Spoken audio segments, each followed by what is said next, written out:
चारों तरफ घना अंधेरा था। आसमान में लगातार बिजली चमक रही थी। तेज हवाएं मिट्टी के घरों को हिला रही थीं। मूसलाधार बारिश ऐसे बरस रही थी जैसे कई दिनों का पानी एक ही रात में धरती पर उतर आया हो। गांव के किनारे बने एक छोटे से कच्चे घर के अंदर सुमित्रा, उसकी बूढ़ी माँ जानकी और बड़ा भाई रघु बैठे थे। घर की छत कई जगह से टपक रही थी। सुमित्रा एक जगह से दूसरी जगह बर्तन रख रही थी ताकि पानी पूरे घर में ना फैल जाए।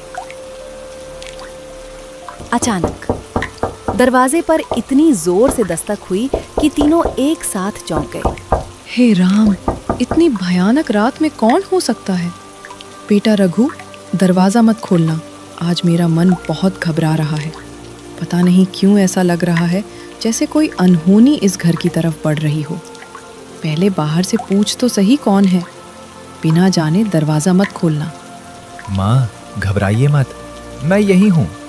अगर कोई राहगीर होगा तो ऐसी बारिश में उसे सहारा देना भी इंसानियत है, और अगर कोई गलत इरादे से आया होगा तो पहले उसे मुझसे सामना करना पड़ेगा। तुम दोनों पीछे ही रहना। रघु दरवाजे के पास पहुंचा। कौन है? इतनी रात को दरवाजा कौन खटखटा रहा है?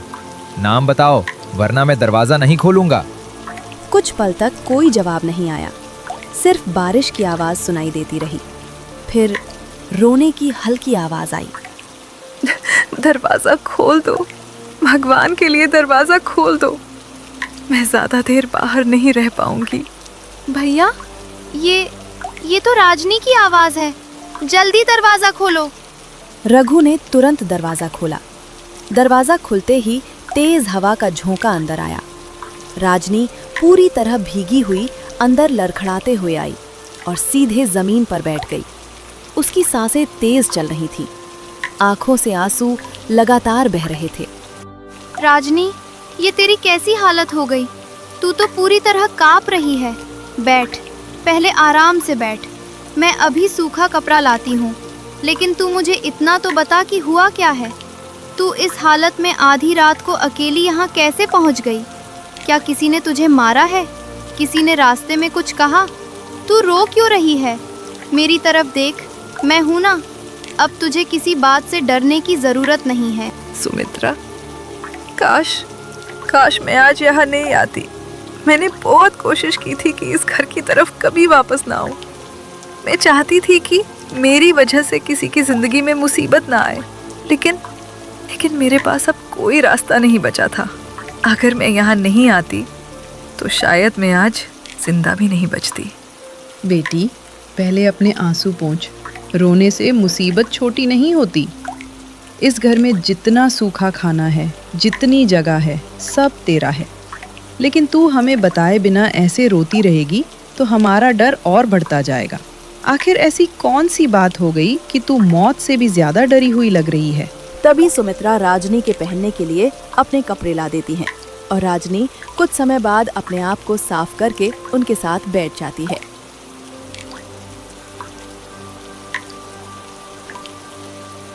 माँ, मुझे माफ कर दीजिए। शायद मुझे इस घर में कदम ही नहीं रखना चाहिए था।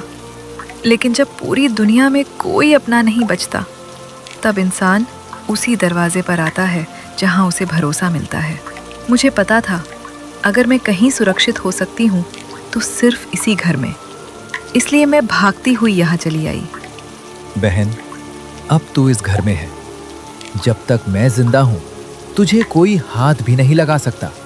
लेकिन मेरी एक बात ध्यान से सुन, डर कर चुप रहने से मुसीबत कभी खत्म नहीं होती। तू जितनी देर सच छुपाएगी उतनी ही देर हम तेरी मदद नहीं कर पाएंगे। इसलिए जो हुआ है साफ साफ बता, चाहे सामने वाला कितना ही ताकतवर क्यों ना हो, मैं उसका सामना करूंगा। राजनी ने सिर झुका लिया। उसकी आंखों से आंसू जमीन पर टपकने लगे। रघु भैया, अगर मैं आपको सब सच बता दूं तो हो सकता है कि कल सुबह तक आप लोग भी इस गांव में जिंदा ना रहें। मैं नहीं चाहती कि मेरी वजह से सुमित्रा अपनी माँ को खो दे या माँ अपना बेटा खो दे।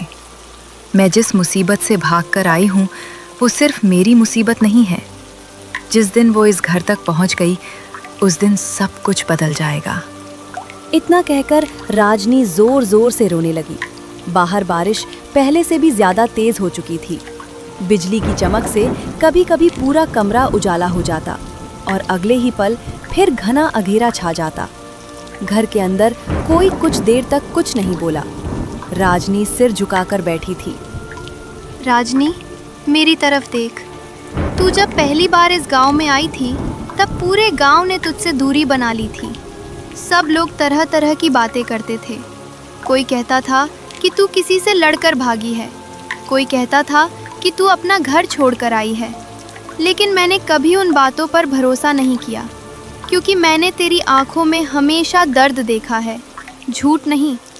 आज भी मैं वही कह रही हूँ, चाहे पूरी दुनिया तेरे खिलाफ हो जाए, मैं तेरा साथ नहीं छोड़ूंगी। लेकिन अगर तू मुझे अपनी सहेली मानती है तो कम से कम इतना बता दे कि तू किससे डर रही है, किसने तुझे इस हालत में पहुंचा दिया। सुमित्रा, अगर दोस्ती की कीमत जान होती तो मैं अपनी जान दे देती, लेकिन तुझे इस मुसीबत में कभी नहीं घसीटती। मैं यहाँ मदद मांगने नहीं आई, मैं तो आखिरी बार तुझे देखने आई थी। मुझे लगा था कि शायद आज के बाद मैं तुझसे कभी नहीं मिल पाऊंगी, लेकिन जब बाहर वो आवाज़ें फिर से मेरे पीछे आने लगीं, तब मेरे पैर अपने आप इस घर की तरफ दौड़ पड़े। तू बार बार वो लोग कह रही है। आखिर वो लोग है कौन? क्या गांव के बाहर के डाकू हैं? किसी जमींदार के आदमी हैं? या किसी ने तुझ पर झूठा इल्जाम लगाया है? देख बहन, मैं सीधा आदमी हूं। अगर दुश्मन सामने हो तो उससे लड़ना आसान होता है, लेकिन जब तक तू उसका नाम भी नहीं बताएगी तब तक मैं कैसे समझूं कि खतरा कितना बड़ा है। नाम, उनका नाम लेना भी ठीक नहीं होगा, क्योंकि जहां उनका नाम लिया जाता है वहां मुसीबत अपने आप पहुंच जाती है। बेटी, ऐसी कौन सी बात कह रही है?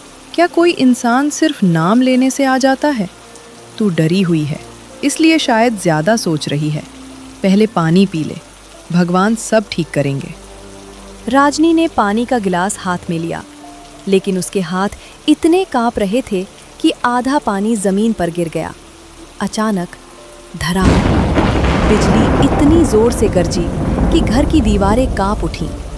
राजनी घबराकर तुरंत खिड़की की तरफ देखने लगी। क्या देख रही है? बाहर कोई है क्या? मुझे ऐसा लगा जैसे कोई घर के बाहर खड़ा हमें देख रहा था। मैं अभी बाहर जाकर देखता हूँ, अगर कोई होगा तो यहीं पकड़ लूंगा। रघु जैसे ही उठकर दरवाजे की तरफ बढ़ा, राजनी चौंक कर उसको रोक लिया। नहीं, भगवान के लिए बाहर मत जाइए। आप नहीं जानते कि बाहर क्या है। अगर आपने दरवाज़ा खोला तो शायद वापस अंदर नहीं आ पाएंगे।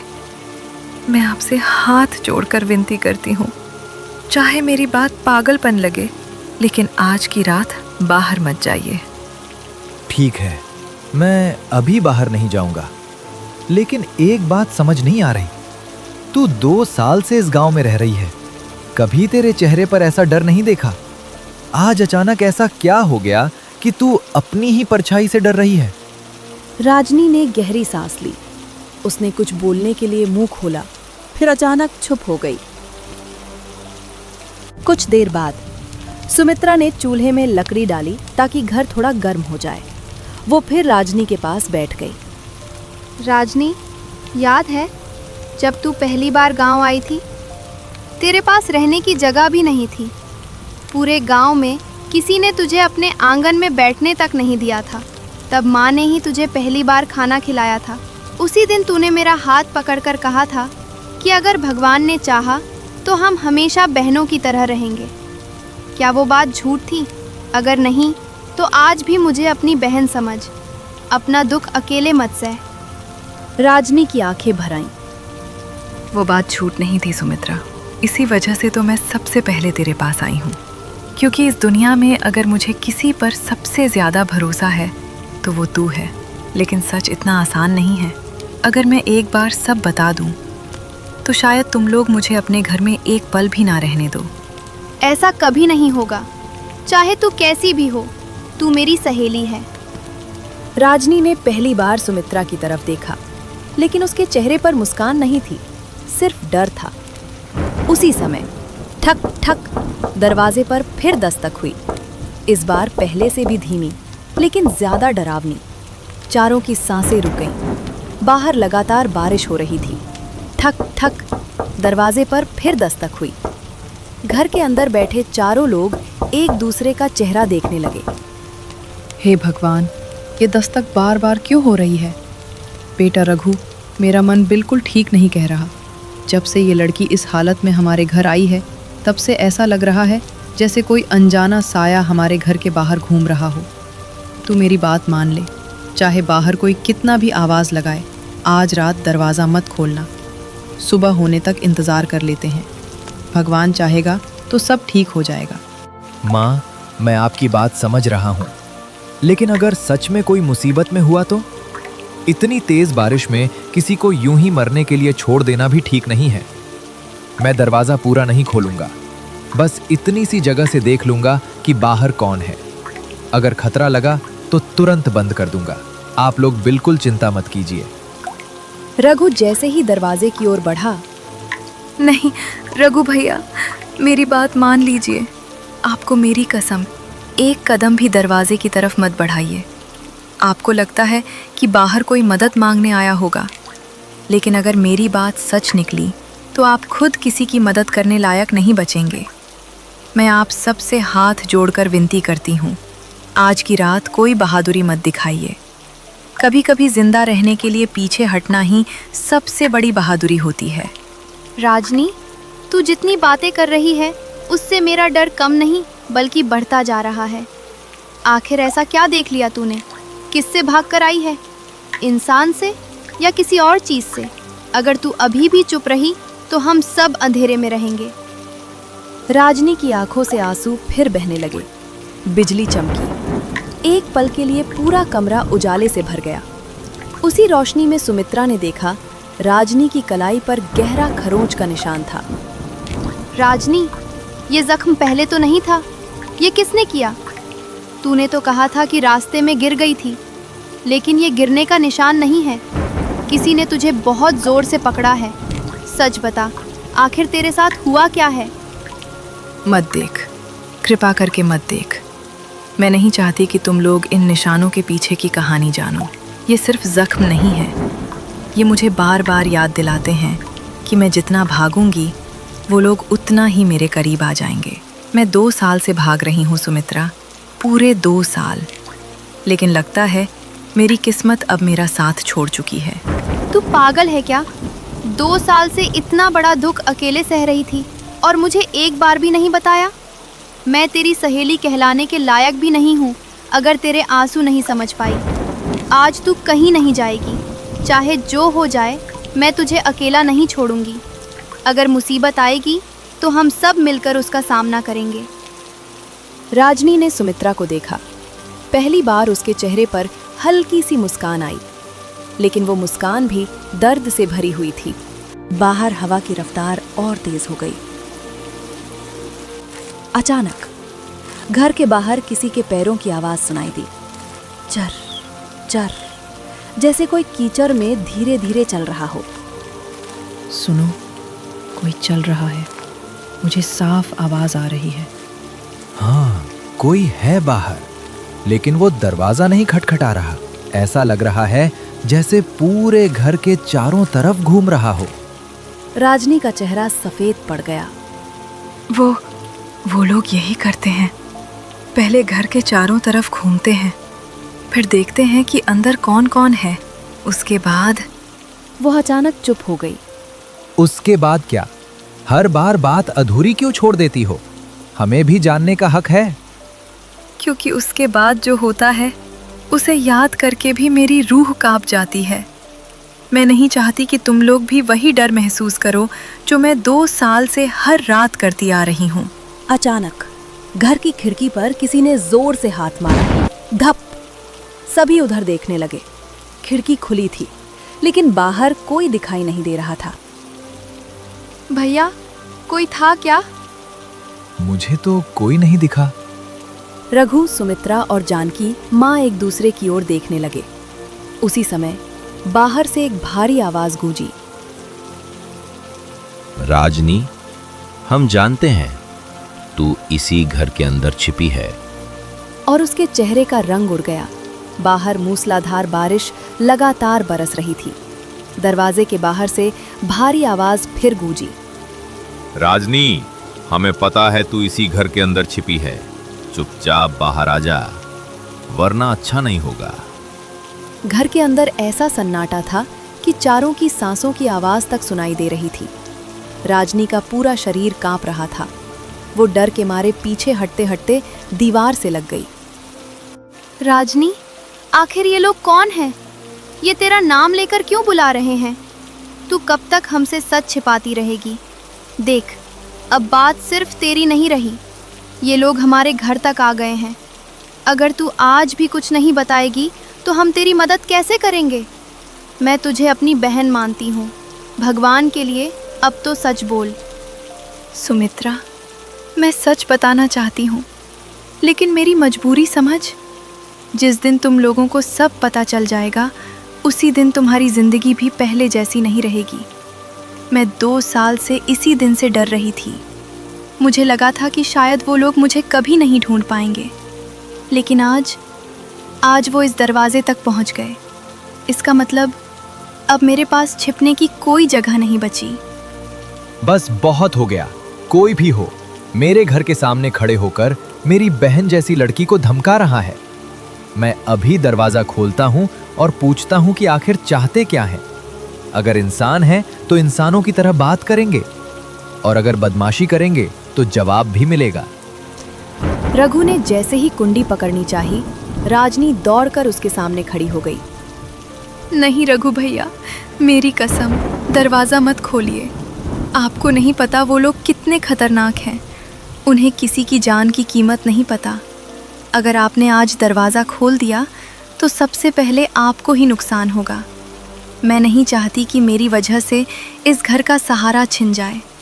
अगर ज़रूरत पड़ी तो मैं खुद बाहर चली जाऊंगी, लेकिन आपको कुछ नहीं होने दूंगी। और अगर मैं तुझे उनके साथ जाने दूं, तो क्या मैं सारी उम्र खुद को माफ कर पाऊंगा? नहीं बहन, जब तक मैं जिंदा हूं, इस घर से किसी को जबरदस्ती नहीं ले जाने दूंगा। बाहर फिर आवाज आई। राजनी, हम आखिरी बार कह रहे हैं, बाहर निकल आ। उसी समय तेज हवा के साथ दरवाजा जोर जोर से हिलने लगा।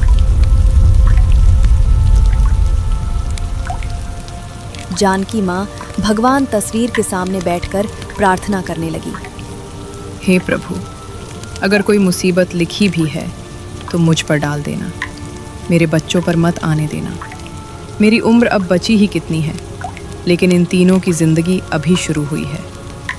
कुछ पल बाद अचानक बाहर की सारी आवाजें बंद हो गईं। दरवाजा हिलना भी बंद हो गया।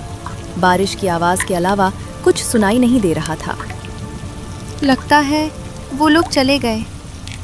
नहीं, वो लोग बिना मतलब कभी वापस नहीं जाते। या तो वो बहुत दूर से देख रहे होंगे, या फिर किसी सही मौके का इंतज़ार कर रहे होंगे। रघु ने पूरी रात दरवाजे के पास बैठकर पहरा दिया। किसी की आंख नहीं लगी।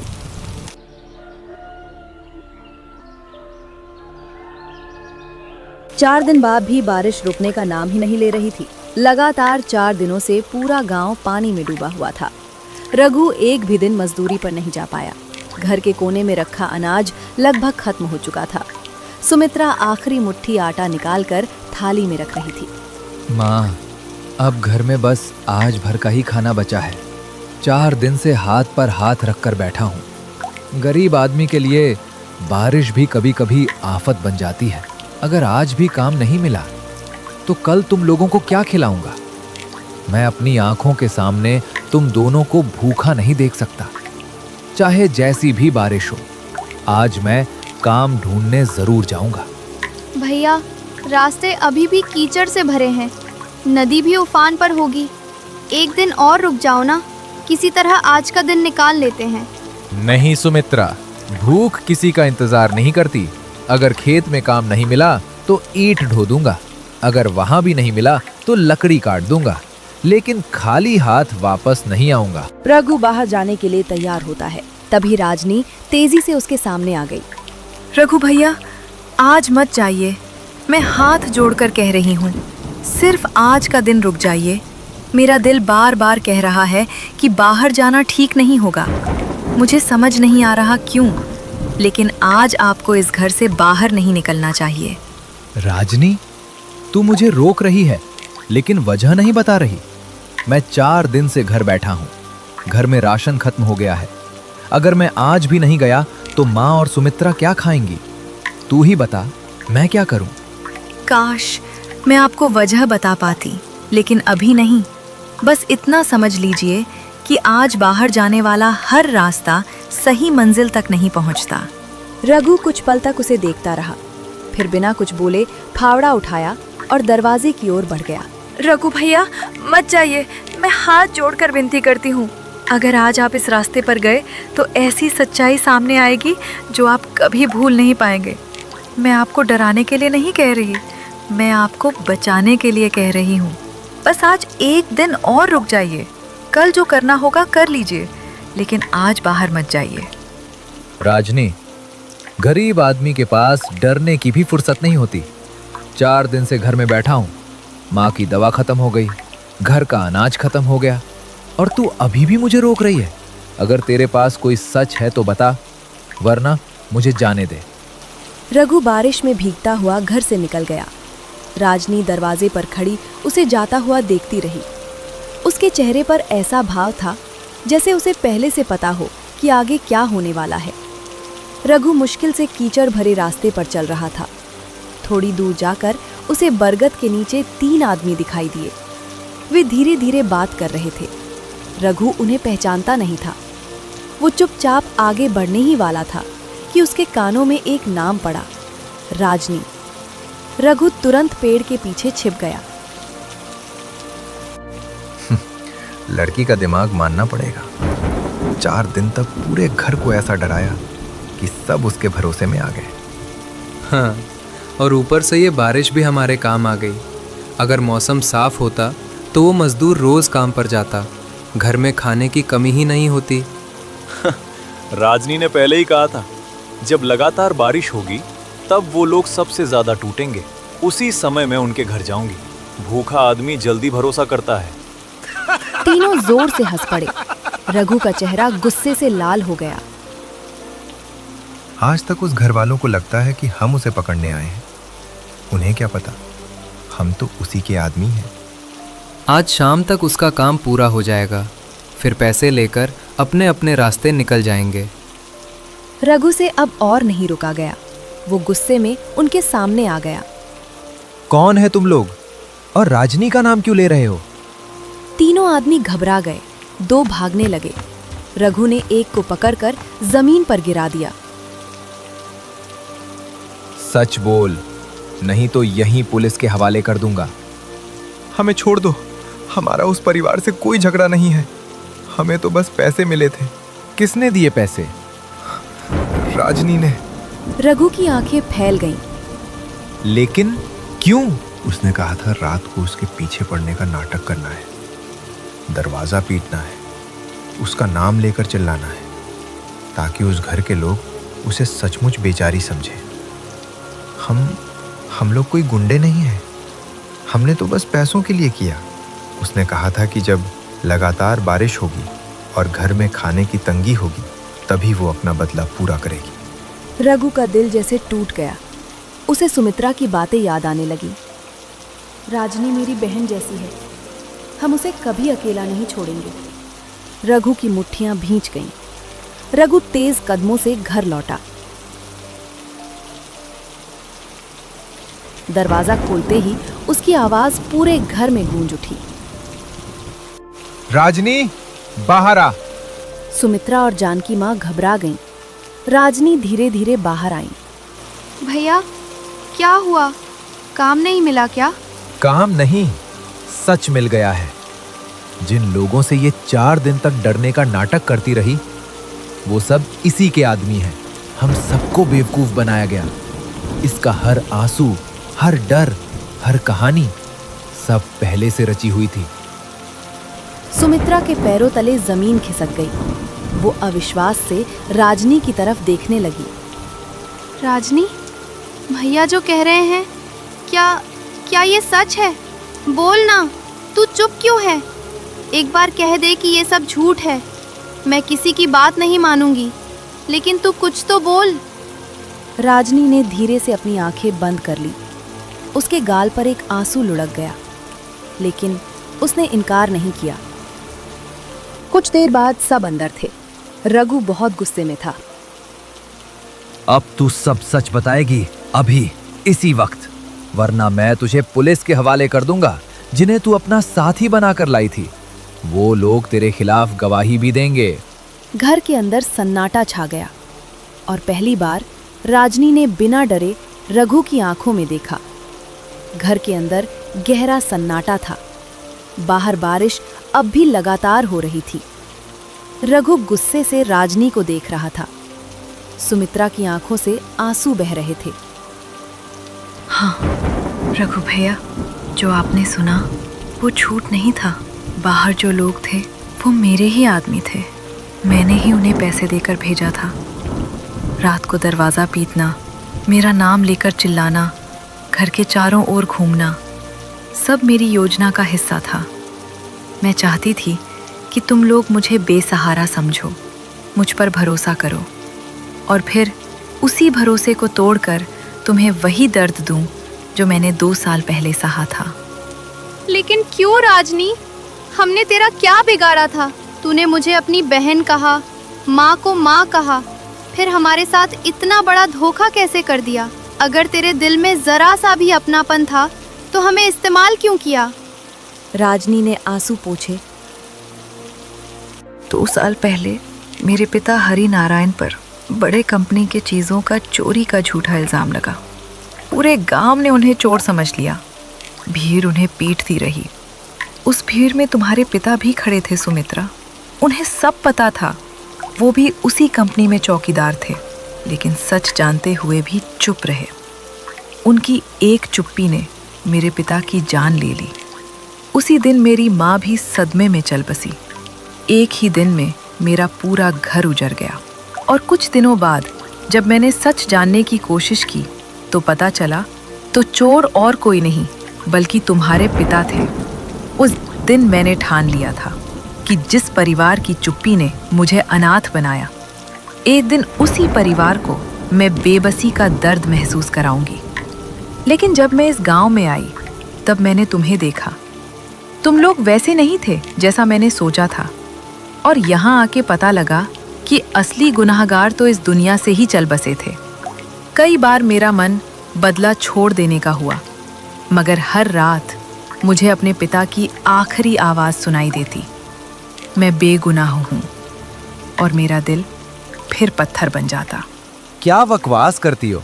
तुम कुछ भी बोलोगी और हम सुनते रहेंगे। और अगर बदला ही लेना था तो पहले ले लेती। 2 साल तक दोस्ती का नाटक क्यों किया? और हमारे गांव में तुम जो अपनी माँ के साथ रह रही थी, वो कौन है फिर? क्योंकि मुझे सही समय चाहिए था। और ये सब बकवास नहीं है, पूछो अपने माँ से। और मुझे पता था कि तुम रोज मजदूरी करके घर चलाते हो। गर्मी या सर्दी में तुम कभी कमज़ोर नहीं पड़ते, लेकिन बरसात, लगातार कई दिनों की बरसात तुम्हें घर में बैठा देगी। घर का राशन खत्म होगा, चिंता बढ़ेगी, और उसी समय अगर मैं रोती हुई तुम्हारे घर आऊंगी तो तुम मुझे कभी मना नहीं करोगे। यही मेरा पूरा खेल था। और मैं गांव में मेरी मौसी के साथ रह रही थी। तुम लोगों के खिलाफ साजिश रच रही थी। सुमित्रा फूट फूट कर रोने लगी। तो हमारी दोस्ती भी झूठ थी। और माँ, आप कुछ बोलो ना माँ। कह दो कि ये जो बोल रही है सब झूठ है। काश मैं कह सकती। यही सच है बेटी। मुझे नहीं पता था कि तुम्हारे पिता की करतूतों के वजह से किसी बेकसूर का घर उजड़ गया, लेकिन इतना जानती थी, उस दिन तुम्हारे पिता ने ही चोरी की थी और उनका फल उनको मिल गया। वो बीमारी में तड़प तड़प के चल बसे। चोरी का धन भी उनका कुछ काम नहीं आया। सब लोग चुप हो गए। रघु गुस्सा और दुखी होकर सिर झुकाए रोने लगा। राजनी कुछ पल चुप रही, फिर उसकी आवाज़ भर्रा गई। नहीं, यही मेरी सबसे बड़ी हार है।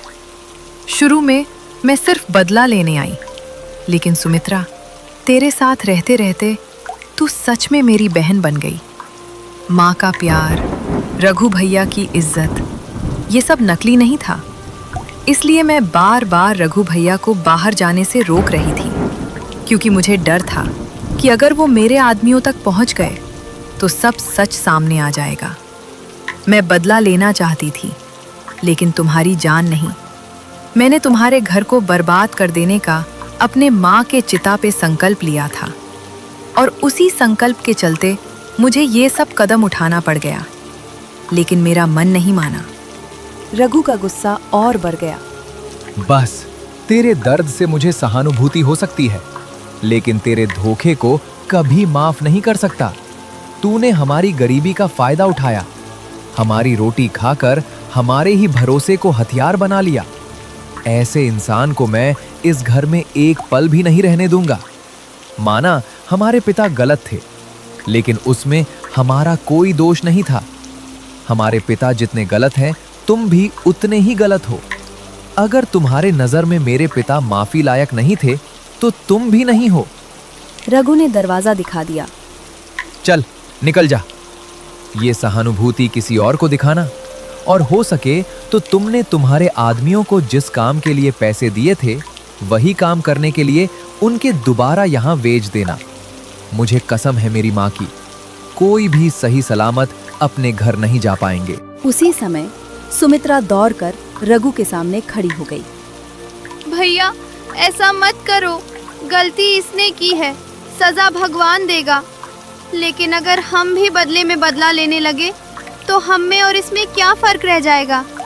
इसे जाने दो, मगर नफरत लेकर नहीं, ताकि इसे अपनी गलती का एहसास जिंदगी भर रहे। रघु कुछ देर तक चुप रहा, फिर उसने धीरे से राजनी की तरफ देखा। मैं तुझे प्रशासन के हवाले नहीं करूंगा, लेकिन आज के बाद इस घर से तेरा हर रिश्ता खत्म है। जिस भरोसे को तूने तोड़ा है, उसे दुनिया की कोई ताकत जोड़ नहीं सकती। आज के बाद कभी इस घर की चौखट पर मत आना। तू कभी माफी के लायक है ही नहीं। अगर मुझे खुद से पता नहीं चलता, तो बेचारी बन के अपने आदमियों से हमें नुकसान पहुंचाकर गांव के सामने मासूम बन के निकल जाने वाली थी। तू तो मेरे पिता से भी गई गुजरी है। निकल जा अभी। राजनी की आंखों से आंसू बह निकले। उसने झुककर जानकी माँ के पैर छुए। मैं बदला लेने आई थी, लेकिन जाते जाते सब कुछ हार गई। अगर हो सके तो मुझे माफ मत करना, क्योंकि शायद मैं उस माफी के लायक नहीं हूँ। बस इतना याद रखना कि इस घर के साथ मेरा रिश्ता छूट नहीं था। राजनी बारिश में भीगती हुई धीरे धीरे उस घर से चली गई। सुमित्रा देर तक उसे जाते हुए देखती रही। रघु ने चुपचाप दरवाजा बंद कर दिया। बाहर तूफानी बारिश अब भी हो रही थी, लेकिन उस घर के अंदर भरोसे की जो दीवार टूटी थी, उसे कोई बारिश, कोई समय और कोई इंसान फिर कभी नहीं जोड़ सका।